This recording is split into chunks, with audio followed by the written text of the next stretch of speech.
నిజానికి మీకు మాట చెప్తాను, జాగ్రత్తగా వినండి. క్రైస్తవ్యాన్ని సాతాను దారి తప్పించడానికి ఒక కొత్త ప్రణాళిక సిద్ధం చేశాడు. చూడండి, మాకు దెయ్యం పట్టేసిందని చాలా మంది తాళెరబోసుకుని నడుస్తూ ఏవో చేస్తుంటారు. మీరు ఎప్పుడైనా గమనించారు లేదో, పేదవాళ్ళని, సరిగా చదువుకోలేని వాళ్ళని, ముఖ్యంగా పేదవాళ్ళని మాత్రమే దయ్యాలు పడతాయా? నాకు తెలియక అడుగుతాను. డబ్బులున్న సినిమా హీరోయిన్లు, డబ్బులున్న సినిమా హీరోలు, డబ్బులున్న రాజకీయ నాయకులు, వీళ్ళు ఎవరిని దయ్యాలు పట్టవా? భయమా ఇంటికి దయ్యాలకు వాళ్ళ దగ్గరికి వెళ్ళడానికి? చూసారా, ఎప్పుడు చూడు దయ్యం పట్టిందనగానే పేదవాళ్ళని చూపిస్తారు. పాపం వాళ్ళు నిజానికి దయ్యాలు పట్టినోళ్ళు కాదు.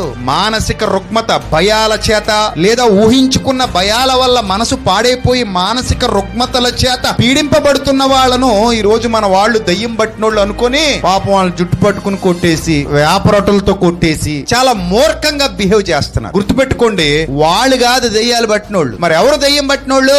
పాపానికి ఎవరైతే అమ్మబడి దేవునికి విరోధంగా ఎవడు బ్రతుకుతున్నాడో వాడు దయ్యం పట్టినోడు అని బైబిల్ చెప్తోంది.